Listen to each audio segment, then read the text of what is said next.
What we're going to be looking at today is we're going to be looking at how you plan your essay response. For those of you who say, oh, I don't need to plan, and I know I've come across enough of you, let me put it this way. You need a plan. Once you've interpreted a question, you need your plan. And the reason why is it helps you develop your ideas in advance. It makes you execute your writing perfectly when you're writing an essay. Even if it's something that you only do over 5 minutes, and really a good plan and someone who's used to planning will only take a couple of minutes to do so. It will enable you to structure your argument and making it both logical and cohesive. What that means is by making an argument both logical and cohesive, what you're doing is you're setting it up so you're starting with your strongest point and you're working your way down. You're doing it so that everything blends together. You're writing in such a way where you don't have to keep crossing out things because you're not happy with your idea because you already would have planned it in advance. And actually what you're doing by planning is you're saving time. You're saving time with mistakes. You're saving time with being unsure what it is you're writing next.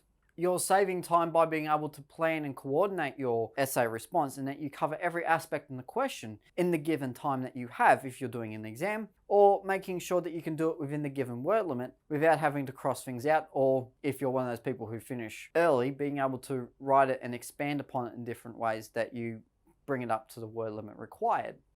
Of course, you'd be trying to write over the word limit and then cut it down, and I'm hoping you're one of those students. By planning and by really thinking about it, what you're doing is you know exactly what it is you need to do. You don't over-plan it. You don't try and write specifically what you're going to say in every section, but have an idea that's flexible enough that you can keep working on it. And then if you've got an idea that you want to change slightly as you go down, you go back to your plan, you make sure that it will fit, and then you put it in.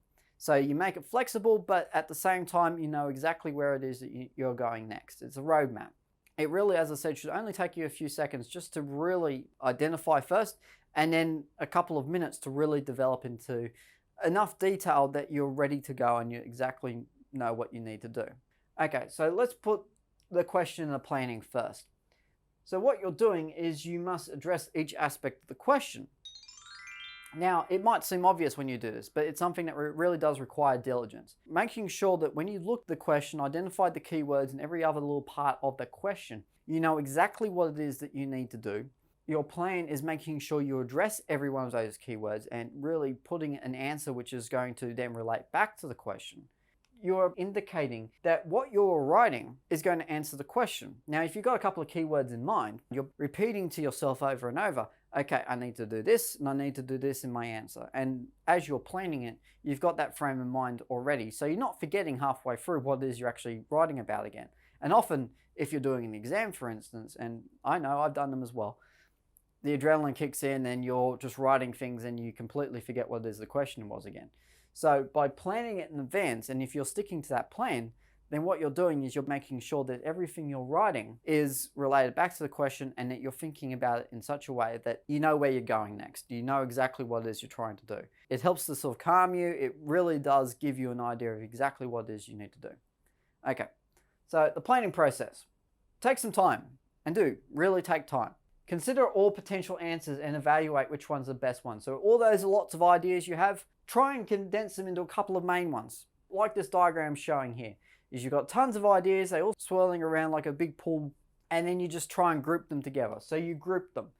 This avoids repetition and it helps to strengthen them. So if you've got a couple of really big main ideas, and then you really develop them for your discussion and you link them back to the question again, then what you're doing is you're really developing your argument with a great deal of strength.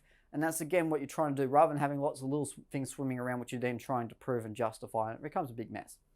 Next thing is you develop 3 or 4 of them. I would prefer 3 personally if I'm looking at someone's response. And really just sort of group them, you have them ready to go. Then from there you can find key pieces of evidence which you can use in your answer which back up those things. So you can find them in advance. Of course you can do it as you're writing as well, but it's always good to know roughly where you're going to get your ideas from and how it is you're going to prove it. This is something that you also need to do. And finally, you're arranging your main ideas. So after you've got them, you've grouped them, you've developed them, you know exactly what you're going to write for each section, you found evidence, you arrange them. So you put them in order from strongest to weakest. That's not to say your bottom argument is so weak that it barely holds water. What you're saying is that you start with your strongest idea and then you just work your way down. All the ideas should be roughly about the same in strength, but you would still start with your strongest one. Your main points. Having main points which are strong and clear will give your argument and your answer cohesion. You're making a strong link between your question, your answer, and your definition. So all those three things are linked together. Question would be obviously the question that's being asked.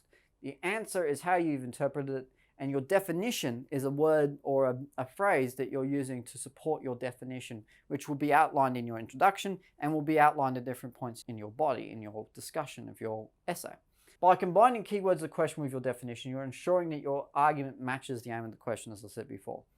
And your main points will indicate the purpose and relevance of your answer.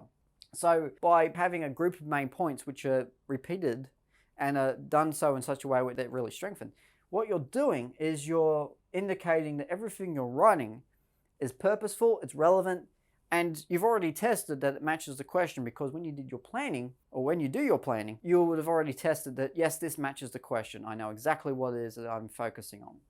Okay, so look at main points now. Find some things which have a strong connection with the question, as I said. Really, your question is your authority. You're trying to match that authority. You're trying to find things which are essentially going straight along the rails here and not diverting off. You're grouping them with any similar point. That idea of grouping things, if there are lots of small points that you have which are somewhat related to a bigger point. Once you have about 3, you disregard the rest. You don't want to be filling your essay with unnecessary ideas or tangents which go off in different directions. By picking things immediately to have a very strong connection with the question, you're making sure that you don't have to go off in any tangents, that you don't have to necessarily find an idea which is going to fill in some time or space, and that you're going directly towards exactly having an airtight, cohesive, and fully rounded essay. Final step, which is focus on finding some proof. If you know what your argument's going to do, you need to find some evidence from either your stimulus text or your stimulus that you're basing your answer on, or research if you are looking at something outside, and this is something that goes beyond English mostly, to support your answer. Finding proof is essential. You need to be able to find evidence straight away. And if you can do this somewhat in your planning process, immediately you know that each of your main points are valid. You can find evidence as you go, provided of course you know your stimulus text quite well, because the last thing you want to be doing is constructing an argument, getting up to the point of where you're trying to prove it, and you've got no proof for it, and that everything that you've come up with so far doesn't prove what you're saying is true. It will allow you to change that idea if your evidence for it is quite weak and you don't really have something to support it all that well. So that's essentially why you do this in the planning process, and even if it's just so you have a rough idea of what evidence it is you're going to use to support what you're writing. So let's go through that process again.